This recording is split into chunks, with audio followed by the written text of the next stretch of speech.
Hey YouTube, Engineer Boy 100.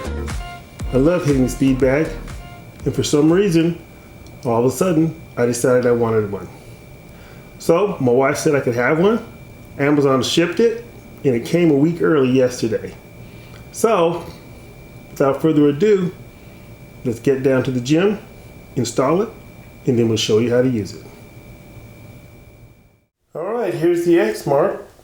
We cleared out a spot in the gym over here in the corner. I'm going to put it up next to that window, right next to the mirror. And we're just going to try and minimize the vibration with dampening, with not hitting too hard, and we try to install it on the most stable wall in the house, which is a shear wall.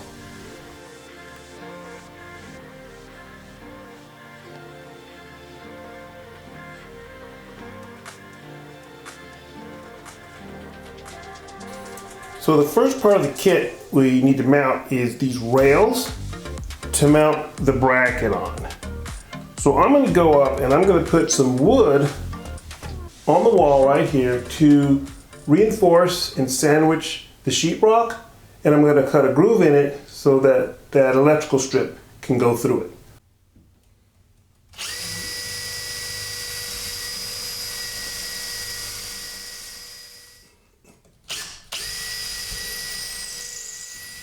So here's a shot of support board once it's all installed.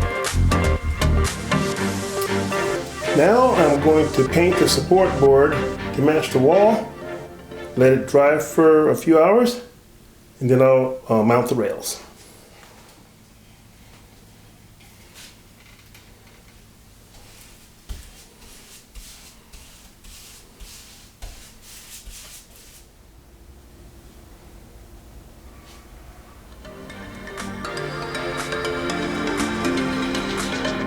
I'm going to be using these little rubber squares, they're like 2 by 2, between the rail and the wood as noise dampers.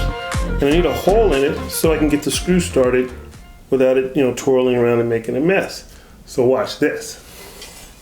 I am going to use this paper hole punch to punch a hole in this rubber. Now this is for paper, but it doesn't know it.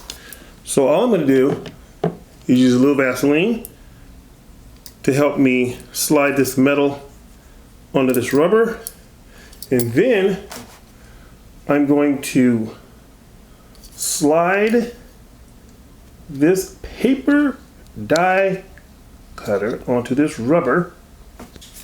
I'm going to get it as close to the middle as possible, but I'm going to put it vertically so it doesn't really have to be centered that way. And then, watch this. I just cut a hole.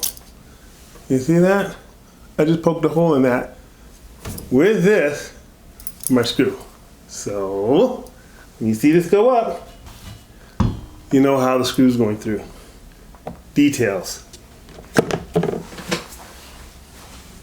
Now I'm going to install the noise and vibration isolators with some epoxy, 2-part epoxy. So let's go ahead and mix that up and bond these noise and vibration isolators to the back of the rails. That, and voila. Well, in other news, while the paint dries and the epoxy cures, I went ahead and installed my Forza because I couldn't wait. I was going to try the one that came on it here, but when the Forza came, it looks so nice.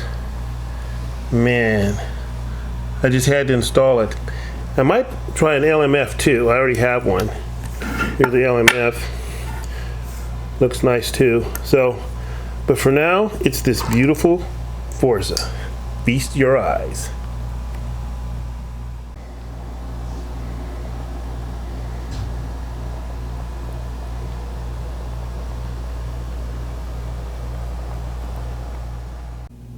Alright guys, it is time to install the angle brackets. We'll be using bolts number 7 and washers number 9.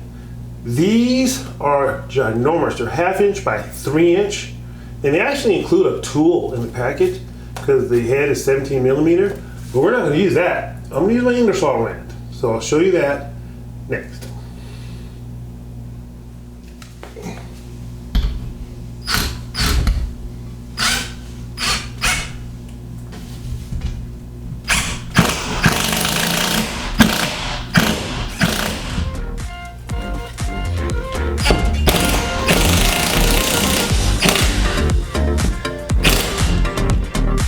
Okay, so we have the angle brackets installed.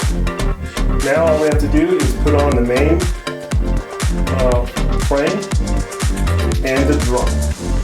So we'll be ready to get some speed.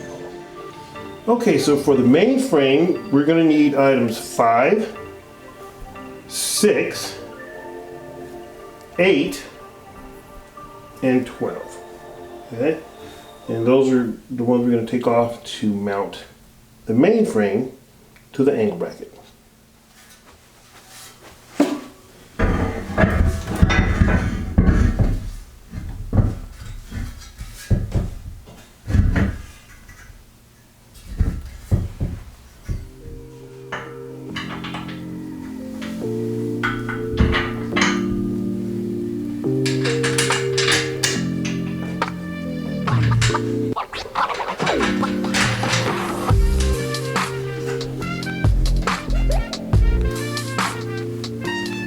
All of the mount brackets are installed. Now all we have to do is install the drum.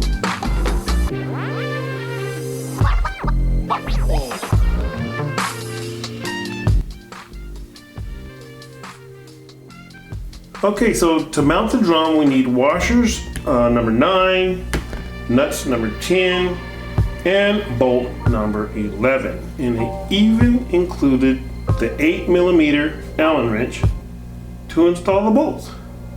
So let's get right into it. Okay, so we have the drum hung on the frame. Looks great. Didn't let you guys watch me hang the drum because I had a camera shy helper, but I'll let you watch me hang the first ball. Here we go.